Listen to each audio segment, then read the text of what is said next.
días. Nuestras disculpas, tenemos unos problemas técnicos aquí en cabina que no podemos solucionar. Les pedimos, les ofrecemos nuestras disculpas por las dificultades internas, pero no se pueden solucionar los problemas. Tengan un poco de paciencia con nosotros. Son las 6 de la mañana de este jueves 7 de mayo de 2015. Esta es la hora de la verdad y estos son temas y asuntos que trataremos en la compañía de ustedes durante las próximas horas. La caída dramática del dólar, que está a 2.350 pesos. Estaba a 2.700 pesos hace muy pocas semanas. ¿Qué es lo que ha pasado con el dólar? Aquí en la hora de la verdad hablábamos solamente de la especulación que estaban haciendo algunos avivatos para ganarse grandes cantidades de dinero en unas horas. Pero hay una segunda posibilidad. Todos son posibilidades porque como aquí nunca nadie dice la verdad. Este es el país de la mentira y este es el país del engaño. La posibilidad más obvia es que estemos inundados de dólares negros procedentes de la cocaína de las FARC. Y entonces la gente prefiere comprar dólares en el mercado paralelo, bien baratos, que irse a los bancos a comprar dólares. ¿No? Queda entonces el sistema. Con muchos dólares queda con mucha oferta, el precio baja. Lo cierto es que es dramático y eso golpea a todos los que trabajan en Colombia, empezando por los cafeteros. El precio del café, que ha caído gravemente en el mercado internacional en estas últimas semanas, va a estar por debajo de 600,000 pesos la carga. Mejor dicho, otro paro a la vista,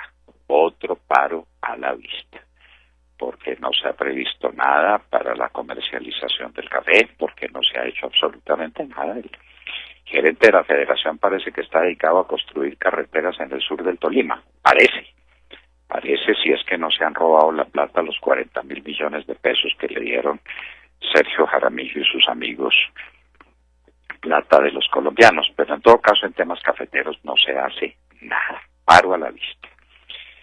El paro de maestros finalmente se levantó, porque esto ha sido una comedia en muchos actos.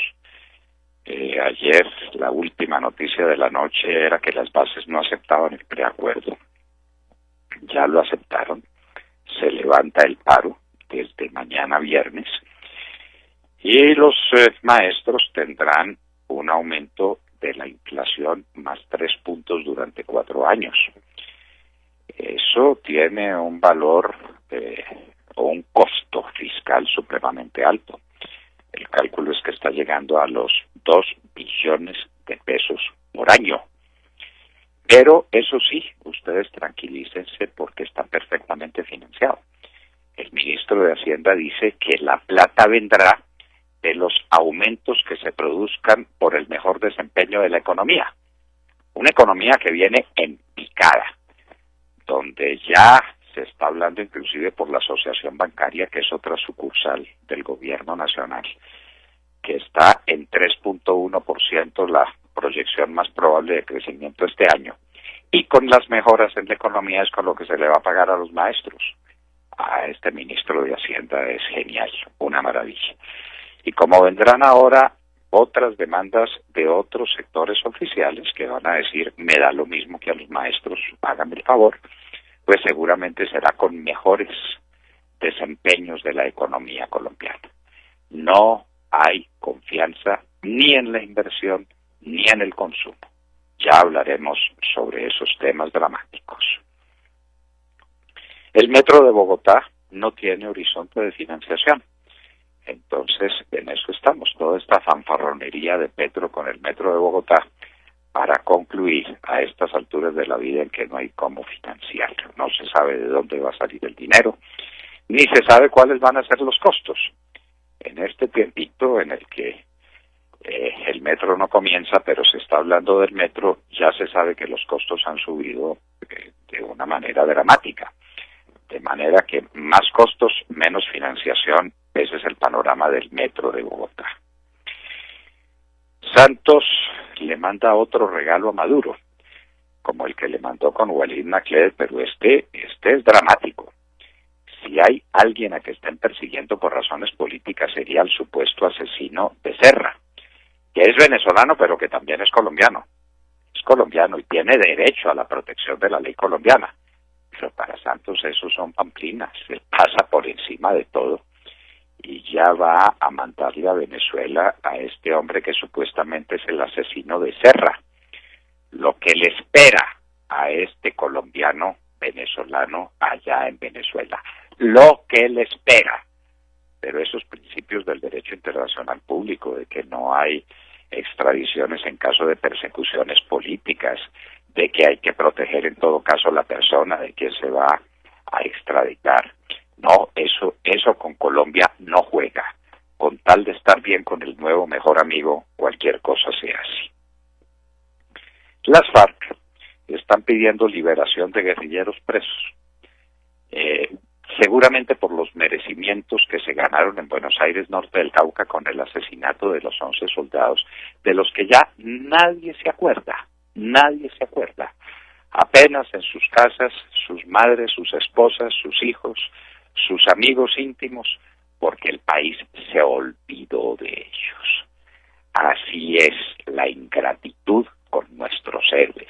Nadie lo recuerda. Pues ahora las FARC están pidiendo que les liberen guerrilleros. Además, se necesitan, y nos lo decía esta mañana con mucho humor aquí internamente Montserrat Fernández, que como ya están diciendo que hay que recibir guerrilleros en los servicios de seguridad privada, esa es una magnífica idea. Yo voy a ver si me mandan unos de los del parche de Suley, de Cali, para que me cuiden. A ver, bomba de qué tamaño es la que me van a poner la próxima.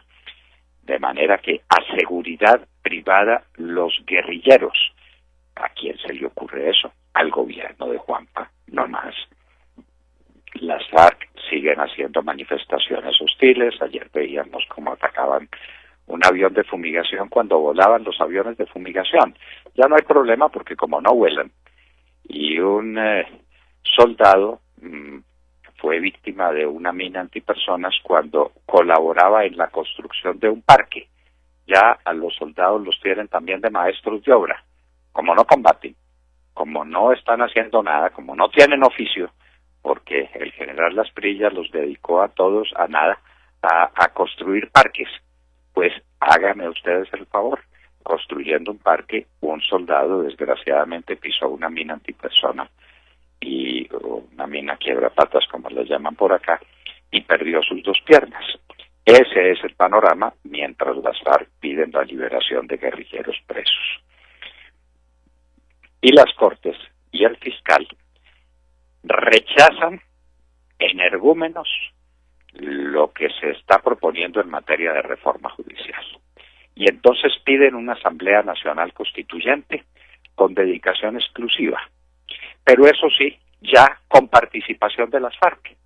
Hágame el favor, eso tiene que ser propuesta del fiscal, pero pues ahí está retratado, desde luego.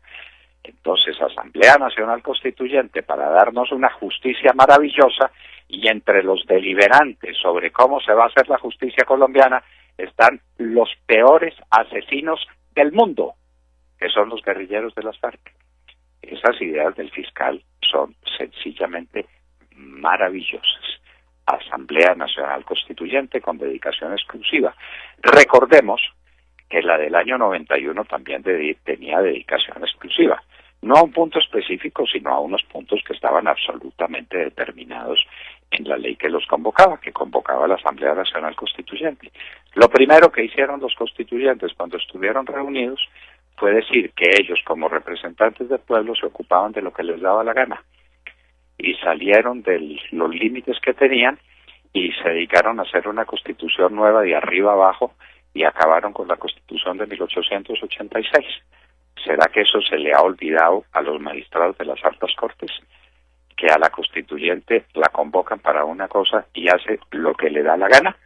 En todo caso, estos magistrados ya dicen que la reforma judicial tiene graves vicios de consecutividad, es decir, que no ha sido, muchos de los temas no han sido discutidos desde el principio. Colchas de retazos, como todo lo que sale de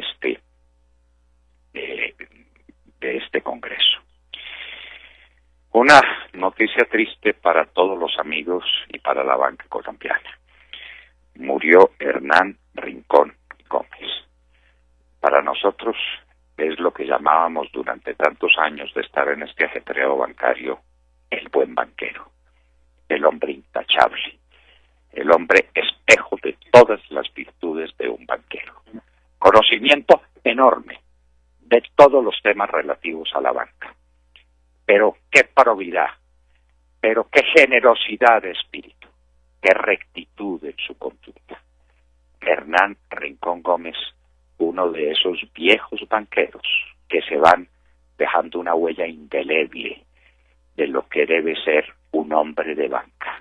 Hernán Rincón Gómez, para nosotros el mejor de los banqueros recientes de Colombia, de la última época de Colombia.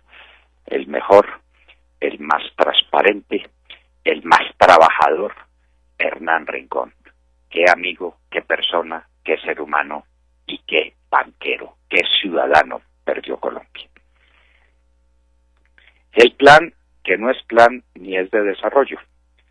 Todo lo que sacaron fueron unas facultades al presidente de la República para que haga lo que le dé la gana en materia agraria.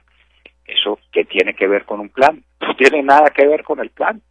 Eso es simplemente un anticipo para que el presidente ponga por decreto con fuerza de ley todas las exigencias de las FARC. Simplemente es eso, que el presidente le pueda decir a las FARC, tranquilos, que ya no necesito referendo, ni necesito pasar por el Congreso, ni pasar por ninguna parte. Tengo las facultades en mi mano y hago lo que se me da la gana, con facultades extraordinarias. Nada menos que eso se hizo en la trágica noche de antenoche en el Congreso de la República. Y por supuesto, vender a Isagen, que es para construir las carreteras 4G o pagarles salarios a los maestros. No se les olvide que en el gobierno hay unidad de caja. Yo no puedo decir, es que esta plata que tengo la dedico aquí a aquella cosa. El presupuesto es un universo de donde sale el dinero para todas las necesidades del Estado. De manera que eso, que se reemplaza a Isagen por unas carreteras, eso es un cuento. También se puede estar reemplazando a Isagen para la mermelada a los políticos o para los sueldos a los maestros. Hoy hay elecciones en Gran Bretaña. Son unas elecciones muy curiosas porque los laboristas, para competir con los conservadores, resolvieron convertirse en conservadores. Los laboristas, es decir, los de izquierda, planteando austeridad fiscal, es decir, menos gastos, es decir, menos paternalismo del Estado, y proponiendo crecimiento económico sobre la base de esa austeridad, compitiendo con los conservadores. Los conservadores de Cameron, que muestran una economía la mejor de toda Europa, es hoy la economía de la Gran Bretaña. Los británicos tienen la palabra. Pacific Rubiales quedó en manos de Alfa. Alfa es el grupo más importante de México, probablemente con sede en Monterrey. Es un grupo gigantesco que ha incursionado recientemente a partir del 2006 en el área de exploración de petróleo, pero que tiene una vieja tradición en asuntos que tienen que ver con la industria petroquímica. Alfa, un monstruo, ¿qué va a hacer el grupo Alfa, dueño de Pacific Rubiales en Colombia, cuando el porvenir del petróleo está allá en México? Otros que probablemente se van. Sigue el rescate de inmigrantes del África en el Mediterráneo. Ayer fueron centenares que estaban a la deriva desde hacía 12 días. Esta es la tragedia de Europa, la invasión de los bárbaros. Siguen llegando a Italia centenares de hombres y mujeres desesperados por lo que dejan atrás en el África. ¡Ay, los ensayos comunistas, los ensayos socialistas que se hicieron en el África! Ahí están los resultados. La pobreza, la miseria, la inseguridad absoluta. Los desplazamientos en Irak por el Estado Islámico se calcula en 2 millones de personas.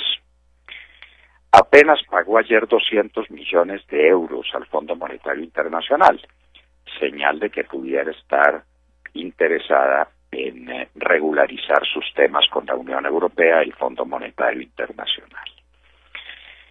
Hubo fraude en el supertazón de los Estados Unidos. Este es un escándalo monumental.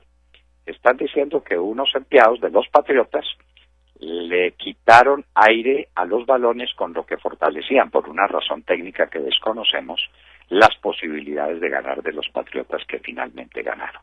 Esto sería pues un escándalo monumental, porque recordemos que el Supertazón o Super Bowl es el grande espectáculo que no hay norteamericano que se pierda a los comienzos del año. La guerra en Yemen. Los hutíes se tomaron parte de Adén. El gobierno pide socorro de tropas, pero en tierra, porque le están mandando socorro aéreo, y la aviación es fundamental, pero para apoyar la infantería. Sin infantería nunca se gana una guerra, pero todos quieren combatir desde el aire. Cuando les dicen ponga pie a tierra, entonces ya se les desmejora la actitud, se les quita el ímpetu. ¿Qué va a pasar en Yemen? Eso puede tener conexión con el aumento en el precio del petróleo, porque la situación de Yemen es muy delicada y Yemen es básica en la ruta del petróleo, precisamente por el Golfo de Adén. El Papa Francisco recibirá a Raúl Castro en el Vaticano. Si es una reunión entre jefes de Estado, bueno, vamos a ver cómo se entienda, sobre todo cuando el Papa Francisco está preparando un viaje evangélico, misional, para hablar de Dios y de la Santa Religión Católica allá en Cuba. Porque de otra manera uno diría, bueno, ¿sería que Raúl Castro resolvió arrepentirse de todos sus pecados? A ver, Dios perdona todo, Dios es infinitamente justo e infinitamente misericordioso. Es capaz de perdonar todos los fusilamientos y todos los desplazamientos y las infinitas crueldades que este hombre ha cometido contra el pueblo cubano. Y hoy en la historia, 1748, nace una figura interesantísima y muy poco conocida. La vamos a decir en español, Olympia de Gouges, o Olympe de Gouges, que fue una escritora y activista francesa en la época de la Revolución Francesa, que tuvo malas ideas, como estar de acuerdo con los girondinos, como ofrecerse para defender al rey Luis XVI en el juicio que se le seguía, y como no querer nada menos que al personaje de quien ayer estábamos hablando, al hombre de Arras, a Maximiliano Robespierre. No fueron buenas ideas. ¿Con qué pagó esas malas ideas? Con su cabecita descolgada al filo de la guillotina. La primera de las mujeres feministas de la historia. Una escritora, pues trató de ser prolífica, trató de escribir mucho, no había tenido una esmerada educación como ocurría con las mujeres de su tiempo, inclusive escribía con errores de ortografía, pero de todas maneras posaba de intelectual, lo era en cierta medida, escribía dramas, fue la primera feminista de la historia moderna, de la historia de la Revolución Francesa, Olympia de Gouges. De todo esto y de mucho más hablaremos con ustedes en las próximas 4 horas desde aquí, desde la hora de la verdad. Muy buenos días a todos. Claro que conozco esta música, ya son muchos años aquí y soy una experta. Si me apura hasta le canto, pero bueno, otro día. Otro día. Hablemos ahora de temas de lo absurdos que suenan, parecen mentira, pero los dicen de verdad, los dicen en serio, ¿no? Porque mientras los colombianos expresan a través de las encuestas de opinión su poca fe, o mejor dicho, su fe nula, porque yo ya no siento fe en las encuestas, ¿no? En el proceso de paz en La Habana y su profunda desconfianza ante el grupo narcoterrorista de las FARC, el gobierno ignora estas expresiones de inconformidad de la población y continúa con unas negociaciones que, como les decía, para mí tienen incluso tintes ofensivos. Ayer un militar que estaba construyendo un parque infantil perdió las piernas. Les quiero decir que no era un parque infantil para 8 niños, era un parque infantil para 800 niños, de modo que esto era una cosa seria en donde me imagino que había un equipo de militares y, por supuesto, dicen que perdió las piernas como consecuencia de una mina antipersona o quiebrapatas, que me parece una palabra horrible. Y por supuesto la mina no era de las FARC, dicen ellos, no, era del ELN, ahora vienen las minas con marca y todo, ya nada es de las FARC. Les decía que era un parque infantil para 800 niños en el norte de Santander, en el municipio de Convención. Lamentamos enormemente este hecho, que es más común de lo que creemos. Y ayer también supimos que tampoco existe el cese al fuego para los aviones de fumigación a los que las FARC disparan continuamente, ¿no? Lo pudimos comprobar gracias al noticiero RCN, que mostró cómo las FARC disparaban contra esos aviones en el Caquetá y cómo hay registros de 19 ataques en el transcurso de este año. Pues viva el cese al fuego, ¿no? Pero lo increíble es que a pesar de estas violaciones sistemáticas, el gobierno continúa negociando con una guerrilla que pide la libertad de sus guerrilleros encarcelados y un gobierno que lanza al aire propuestas tan descabelladas como la de que los exguerrilleros trabajen en vigilancia privada. Eso fue lo que dijo el nuevo superintendente de Vigilancia y Seguridad Privada, Carlos Alfonso Mayorga, así se llama. Las palabras textuales fueron: el sector de la seguridad privada va a tener que contribuir en el posconflicto, dijo el superintendente.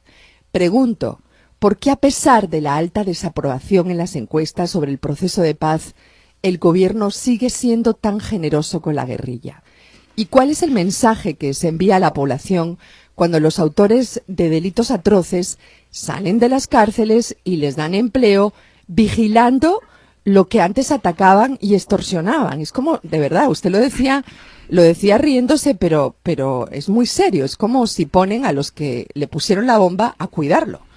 Absurdo, ¿no? Claro, los del parche de su ley de Cali, que vengan a cuidarme con una pistola en la mano. Queda uno muy tranquilo. ¿Quién lo está cuidando a usted? No, un guerrillero que por ahí mató 100 o 200 personas, pero que ahora resolvió decir que lo va a cuidar. Eso pues no se le ocurre sino al superintendente de seguridad, o de pronto debió ser idea del fiscal. Pueden poner también, salir de todo el sindicato de los vigilantes de las cárceles y poner a vigilar las cárceles a los desmovilizados. Y que cuiden los bancos, ¿no le parece una buena idea? Ponerlos a cuidar los bancos y desde luego, como la caridad empieza por casa, los vigilantes de las cortes que sean desmovilizados de las FARC, los primeros, y los que cuiden a los magistrados y los que los lleven en sus camiones que sean desmovilizados de las FARC. ¿Por qué no les buscan oficios como menos azarosos que esos, no les parecen? Si se van a reinsertar, hay que reinsertarlos en tareas útiles y en tareas productivas, y hay que enseñarles cosas, pero no con armas en la mano. Por Dios, no hagan eso. Sergio Gel. Doctor Londoño, muy buenos días para usted, para todos nuestros oyentes. Pues abrimos la mañana revisando también noticias económicas, porque salen los escuderos del Banco de la República a capotear el gran problema de la inflación en Colombia, una inflación que está superando las proyecciones técnicas y de los analistas. Pues bien, el doctor Adolfo Meisel, codirector del Banco de la República, salió a decir que el fenómeno de inflación que se vive es un fenómeno temporal y que no nos debemos preocupar porque en la segunda mitad del año ese fenómeno corregirá. Pues es que, doctor Londoño, con la inflación anualizada de 4,64%, se rompió ya la barrera psicológica y técnica, y tenemos pues una inflación galopante, mientras el país se está inundando de importaciones. Importaciones que llegan hoy con un dólar de 2.362 pesos, hay que advertirlo, cayó el dólar ayer de manera considerable, cayó en 24 pesos, pero estamos importando muchos productos a esos niveles de dólar. Y pues es otro fenómeno que tenemos que revisar más adelante. Caen las exportaciones dramáticamente en el país, pero el dólar también cae. Aquí faltan bastantes explicaciones. Bueno, pero entre tanto, con la confianza inversionista minada, con la confianza de los consumidores minada, cae el ritmo de endeudamiento de los colombianos. Según la Superintendencia Financiera, en el mes de febrero, los desembolsos de créditos crecieron en 5,8%. Esa es una tasa de crecimiento muy inferior a la registrada del año pasado, cuando en el mismo mes aumentaban los desembolsos a un ritmo del 10%. Esta vez aumentan a un ritmo del 5,8%. Así están las cosas en la economía colombiana, cosas de las que estamos y seguiremos estando muy pendientes. Aumenta la inflación, disminuye la confianza inversionista, disminuye la confianza del consumidor. Entramos en una época recesiva. 3,1% es el cálculo de la asociación bancaria, que se está convertida de nuevo en un departamento del gobierno, porque el gobierno ha querido tomarse todos los gremios. Se había tomado primero la ANDI a través del señor Bruce McMaster, ahora se tomó con el doctor Santiago Castro, es director de la Aeronáutica Civil, la Asociación Bancaria, y así seguirá, y quiere todo el sistema empresarial en sus manos. Así pues que la economía está en una situación supremamente difícil, pero eso sí, no se preocupe, Sergio, porque los aumentos a los maestros se les pagará con el mejor desempeño de la economía en los próximos meses. Esa es la plata que tiene otro asignada huequito que el se ministro. abre, ¿no? Otro huequito que se va abriendo. Claro, pero el ministro ya sabe de dónde va a salir la plata. Del crecimiento económico en los próximos meses. Y si no, de Isagen. Ay, señor, ay, señor. No, pues Isagen está dedicado dizque a las 4G y además pues no alcanza, no da un brinco lo de Isagen, pero hay que venderla de todas maneras, inclusive contra la opinión de 82 de los senadores de la República. Ángel Henao. Doctor Londoño, bueno, y crisis hay en todas partes y hoy nos vamos a concentrar en la crisis política que está viviendo Chile, y es que la presidenta Michelle Bachelet anunció ayer que pedirá la renuncia a todos los ministros de su gabinete y que hará cambio en el gabinete dentro de las próximas horas. Esta medida, doctor Londoño, no tiene precedentes en la historia del país suramericano, pero era una medida que era necesaria y ya la oposición estaba esperándola desde hace algunos meses. Y es que el apoyo a Bachelet y a su gobierno se ha visto seriamente mermado desde comienzos de año a raíz de algunos casos de corrupción político-empresarial que se han destapado. Un escándalo incluso muy cercano a la presidenta y a su hijo. Y bueno, con esta medida Bachelet espera mejorar su imagen 14 meses después de empezar su segundo mandato y así poder elevar su popularidad, que ha alcanzado mínimos históricos con tan solo un 31% de popularidad. Bueno, que está un poquito más alta que nuestro presidente Juan Manuel Santos, que tiene tan solo 29%. Y lo que sí ha sorprendido bastante, doctor, es cómo cambiaron las perspectivas de este país en tan poco tiempo. Y es que usted podrá recordar que hasta hace muy poco Chile tenía uno de los índices de crecimiento más altos de la región. Incluso había quienes apostaban que sus fuertes políticas de libre mercado llevarían al país a convertirse en un país desarrollado dentro de muy poco. Sin embargo, este segundo gobierno de izquierda de Bachelet parece estar acabando con esas posibilidades. Sí, señor, el socialismo es fiel a su ideario y a sus ejecutorias históricamente comprobadas. Crean pobreza y donde encuentran un país rico lo destruyen. Chile venía en plan de ser el primer país desarrollado de América Latina, hasta que cayó en manos de la señora Bachelet y su socialismo trasnochado. Entonces están haciendo socialismo, Chile se vino a pique, se vino al suelo. Y el desprestigio de la señora Bachelet es inmenso. Y ahora una crisis ministerial, no sabe a quién nombrar, no sabe cómo rodearse, está desesperada esa señora. Eso en un país rico. Pues pasó lo mismo en Venezuela, mutatis mutandis. Chávez encontró el país más rico de América Latina y lo convirtió en el país más pobre de toda América Latina y uno de los más pobres del mundo, con una inflación que según las últimas cifras supera el 150% anual. Buena esa, el socialismo a plena marcha. Alejandro Ramírez. Buenos días a los oyentes de la Hora de la Verdad. A las 2:10 de la mañana de este jueves, el gobierno y FECODE llegaron a un acuerdo que pone fin a 15 días de paro nacional de maestros. Y alístense, porque vienen los demás sindicatos de empleados públicos a pedir su aumento. Luego de una reunión que se prolongó por 9 horas, la Junta Directiva de FECODE votó para ponerle fin al paro de maestros. Posteriormente, maestros y gobierno se trasladaron a la Defensoría del Pueblo, donde, revisado el acuerdo, firmaron con la ministra Gina Parodi el documento. Alrededor de 9 millones de menores volverán a clase el viernes. Nadie logró entender las posiciones inflexibles de la ministra Parodi, quien luego del incumplimiento de las promesas de Juanpa a los docentes, es la gran perjudicada en este paro.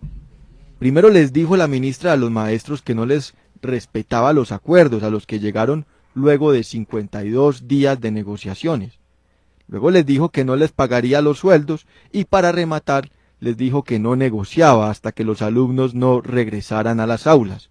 Obviamente, ninguna de estas amenazas se cumplió. Tuvo que mostrarse más flexible tras la salida del presidente en los medios anunciando la preocupación por los niños, y se sentaron a dialogar sin que los maestros volvieran a las aulas. Lo cierto es que el paro dejó a los jóvenes sin las pruebas PISA. Los acuerdos son los siguientes. El gobierno les aumenta a los maestros sus salarios en un 12% repartidos en 3 años. Tienen garantizado el aumento de su salario por encima de la inflación durante los mismos. Este punto del acuerdo le costará al país 1.68 billones de pesos al año. La evaluación de los docentes no se elimina. En adelante, dicha evaluación la harán los pares de los profesores, elegidos y capacitados por el ministerio de manera presencial mediante la observación de su práctica en el aula. La unificación del 10% para los 120.000 maestros que están en el escalafón 14, el máximo escalafón. Y reconociendo a la ministra Parodi la corrupción en las licitaciones de salud para los maestros, el ministerio procurará la transparencia en estos procesos. Doctor Londoño, el ministro de Hacienda, Mauricio Cárdenas, dijo que este acuerdo no arriesga las finanzas públicas. Eso lo veremos en los siguientes paros. Bueno, entonces, ¿para qué tanta laraca? ¿Para qué dijo tantas veces que no había dinero, que esto era un esfuerzo inmenso? Pero no se preocupe, Alejandro, no compromete las finanzas públicas porque ya el ministro dijo de dónde iba a sacar la plata. Claro. ¿Usted lo recuerda? El crecimiento, doctor. La plata va a salir del mayor crecimiento que la economía tendrá en los próximos meses y en los próximos años. De modo que la economía se desfonda de un 6% de crecimiento, de un 5% al 3%. Pero entonces, contra esa caída, como vienen ahora en las ilusiones del ministro, épocas de grande crecimiento económico, usted ve pues que crece la inversión, usted ve que crece el consumo, usted ve que crece la industria, que crece el campo, entonces de ahí sale la plata. ¿Este es un ministro insensato o nos crea a nosotros unos tontos? Cualquiera de las dos cosas es perfectamente posible. En todo caso, a los maestros les pagarán con lo que recaude el Estado de más, proveniente del mayor desarrollo económico de los próximos meses y los próximos años. Tienen muy segura la plata los maestros. Y en un minuto estaremos con Paloma Valencia, senadora del Centro Democrático.